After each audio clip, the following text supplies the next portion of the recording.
Bonjour à tous, c'est encore Sandra de la boutique Sandra Bella Moda.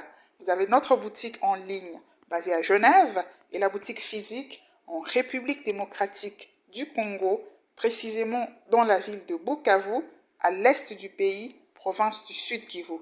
Retrouvez toutes les informations concernant nos deux boutiques en barre de description de cette vidéo. J'espère donc que vous allez très bien ce dimanche. Pour ma part, j'ai décidé de vous emmener ce soir pour ma séance de footing quotidienne. Car oui, chaque soir, je fais entre 30 minutes et 1 heure de marche. Question de se maintenir en forme. Voilà.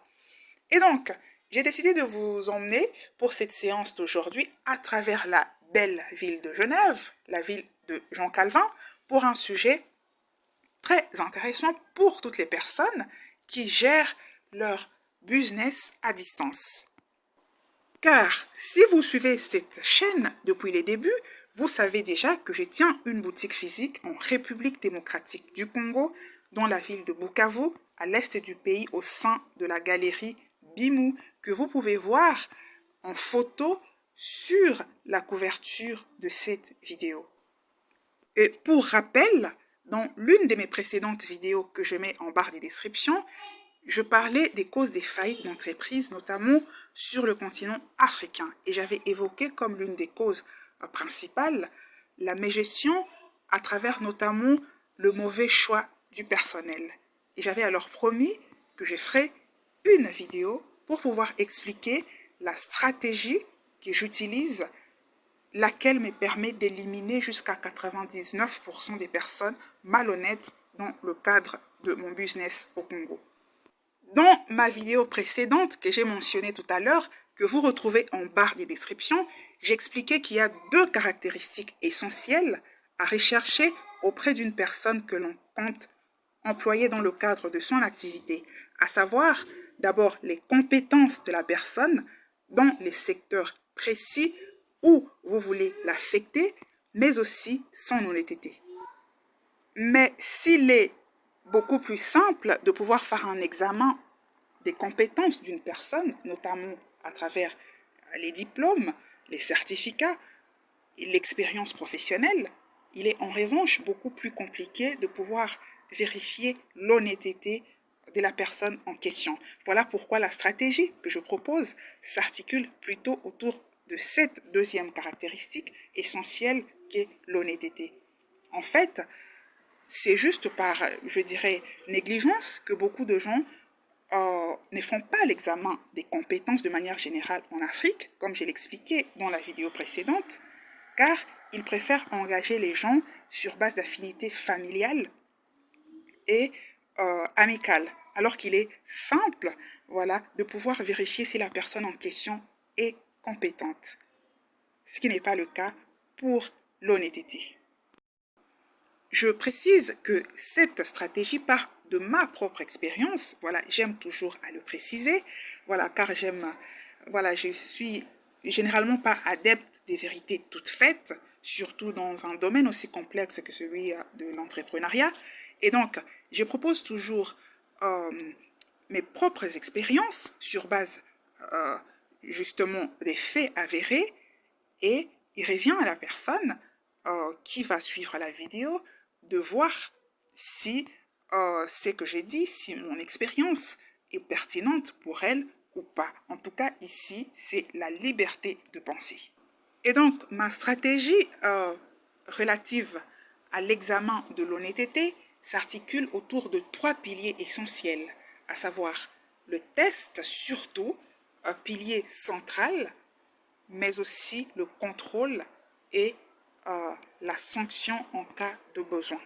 Je vais donc aborder le premier pilier, qui est celui du test. Il faut noter en fait qu'il y a des gens qui ne sont pas adeptes de cette manière de faire, qui évoque le fait qu'une personne peut réussir à un test de son employeur, voilà, un test relatif à l'honnêteté, sans que cela ne prouve toutefois que la personne est honnête, parce qu'elle aura peut-être compris qu'il s'agissait d'un test. Voilà. Pour ma part, je vais dire que je suis d'accord avec cette argumentation, en tout cas en partie, mais je m'en dissocie dans la mesure où l'argumentation ne tient compte que du cas où la personne réussit au test alors qu'elle pourrait ne pas être honnête, car elle a compris qu'il s'agissait d'un test. En revanche, cette argumentation ne tient pas compte du fait qu'il n'y a personne qui engage quelqu'un dont la preuve de la malhonnêteté est établie. Voilà. Parce que le but du test, et dans mon cas, en tout cas comme je le disais, ce test me permet d'éliminer 99% des personnes pour malhonnêteté.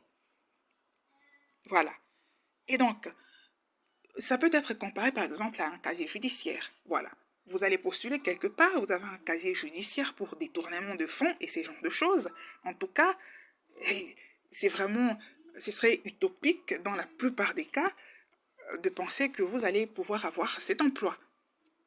Voilà. Alors que ce casier judiciaire n'établit pas, dans le cas d'une personne dont le casier serait vierge, que cette personne n'est pas malhonnête. En revanche, dans le cas de la personne qui a le casier judiciaire qui n'est pas vierge, pour avoir déjà commis des actes de détournement de fonds, il y a une preuve objective de la malhonnêteté.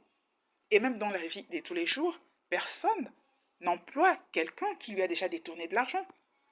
Pourquoi? Tout simplement parce qu'on a besoin d'avoir un minimum de confiance en la personne que l'on compte employer. Même s'il y a des gens qui disent que la confiance n'est pas nécessaire, elle est nécessaire. Voilà, parce que imaginez, vous avez eu un différend un jour avec une personne à qui, soit, voilà, qui vous a volé quelque chose tout simplement, ou qui vous a emprunté de l'argent que la personne n'a jamais rendu.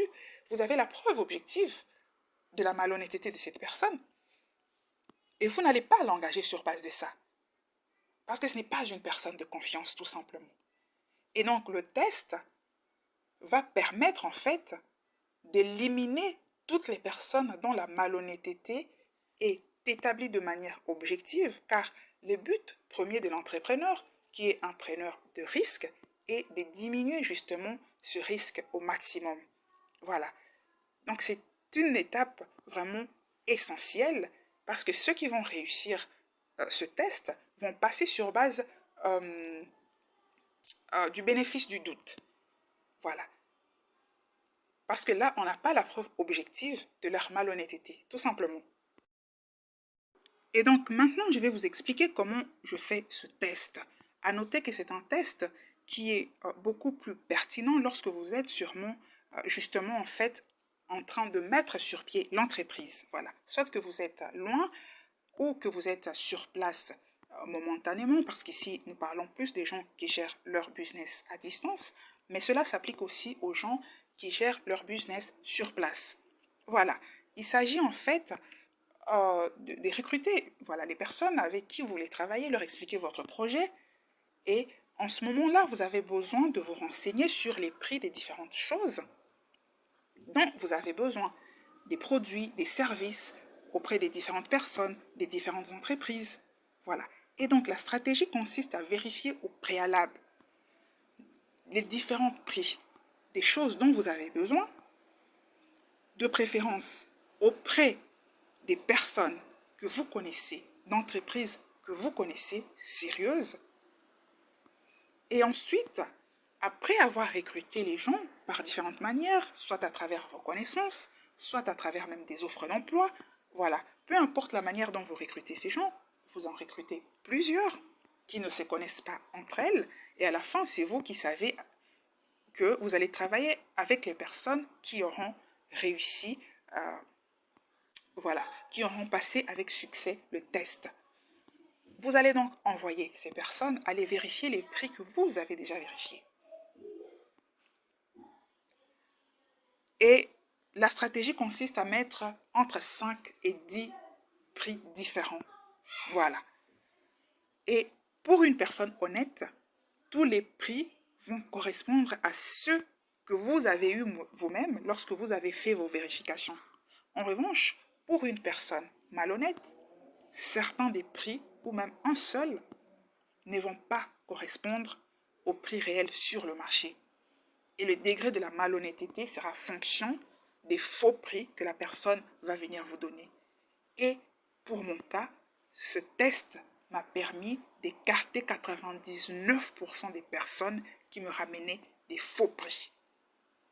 Voilà pourquoi j'insiste sur le fait que ce test est quelque chose de très important. Après, il y en a qui font d'une manière pas pertinente. Voilà, si vous jetez de l'argent pour voir si votre employé va le ramasser ou pas, voilà, moi je trouve pas que ce soit vraiment pertinent. En revanche, le test dont je vous parle ici, il est difficile pour la personne de s'imaginer que vous la testez dans la mesure où vous êtes en train de mettre sur pied votre activité. Et donc, c'est normal de pouvoir vérifier les différents prix des différentes choses. Et voilà, vous faites comprendre à la personne que c'est sa tâche de faire cela. Et puis, chacune des personnes sélectionnées va le faire à sa manière. Ensuite, pour les personnes que vous voudrez engager après, vous pourrez faire ce test après qu'elles aient commencé. Voilà, un petit moment après qu'elles aient commencé et vous aurez l'occasion de pouvoir établir leur honnêteté ou pas. Voilà, c'était donc par rapport au test. Là maintenant, je vais parler du contrôle, car comme je disais, les personnes qui réussissent à ces tests passent sur base du bénéfice du doute, voilà. Et donc, ça n'exclut pas après le contrôle à faire ensuite. Et ce contrôle va consister notamment à faire en sorte, surtout dans le cas d'entreprise où il y a manipulation d'argent, que vos employés n'aient pas à manipuler en une fois un montant supérieur à leur salaire. Vous mettez sur pied un système de versement journalier de l'argent à la banque. Et l'idéal, c'est qu'il y ait 2 personnes qui puissent faire cela et vous envoyer les reçus irrélatifs. Voilà. C'est vraiment très important, ce contrôle. Comme on dit, la confiance n'exclut pas le contrôle. Cela est d'autant plus important si vous êtes loin de l'endroit où se trouve votre activité. Voilà. Et maintenant, je vais parler du dernier pilier, à savoir la sanction. Voilà. Là, je vais déjà commencer à préciser le fait que si vous avez des rapports, des subordinations avec une personne, voilà, que vous considérez que ce sont des aînés, voilà, par rapport à la plupart des coutumes africaines, et que vous n'aurez pas le courage, voilà, de réprimander la personne, ne l'engagez pas dans le cadre de votre entreprise. Si ce sont des amis, des membres des familles, déjà vous devez vérifier leurs compétences, mais aussi vous posez la question de savoir si vous êtes en mesure de vous parler clairement en cas de manquement et de pouvoir les sanctionner sans avoir à vous culpabiliser. Voilà. Et un élément important ici donc, c'est de faire en sorte qu'aucun de vos employés ne s'imagine qu'il est indispensable à votre activité, que son absence ferait couler votre affaire. Ça, c'est en fait un fait qui vaut pour toutes les relations humaines. Voilà. La personne en face doit comprendre que vous êtes dans le cadre d'une relation professionnelle, qu'il y a des règles à observer exactement comme vous-même avec votre employeur qui ne vous fait pas des cadeaux en cas de manquement. Donc, en cas de manquement, il y a les sanctions jusqu'à la révocation. Voilà, les sanctions qui seront donc proportionnelles à la faute commise. Être rigoureux. Parce que si vous ne le faites pas pour un employé, ce sera donner un message aux autres qu'on peut se comporter n'importe comment. À l'absence du chat, les souris dansent. Et puis, ce sera les débuts de la chute de votre activité. Voilà. Ne pas chercher à toujours vouloir plaire aux gens, à vouloir être gentil. Les relations professionnelles sont professionnelles. Il y a un cadre à respecter et lorsqu'on ne le fait pas, il y a sanction. C'est à travers cette rigueur que les autres nations se sont développées. Voilà. C'est donc les éléments que je voulais partager avec vous dans le cadre de cette vidéo. Voilà. J'espère qu'elle vous aura plu. J'ai décidé de prendre le rythme et faire à chaque fois une vidéo chaque week-end. Voilà. Donc là, je suis en train vraiment de prendre le rythme parce qu'avant, c'était pas vraiment évident de pouvoir le faire. Cette vidéo, j'avais voulu la faire hier, c'est-à-dire le samedi, mais voilà, j'étais assez fatiguée, j'ai pas pu, et donc je me suis dit que j'allais la faire plus tôt aujourd'hui, ce dimanche. Voilà, donc je l'ai faite. Je suis sortie le soir pour mon footing et j'ai décidé de prendre les images que j'allais associer à cette vidéo. Voilà, je vous dis au revoir et à bientôt pour la prochaine vidéo, c'est-à-dire le week-end prochain, qui va porter encore sur un sujet très intéressant pour les entrepreneurs. Au revoir.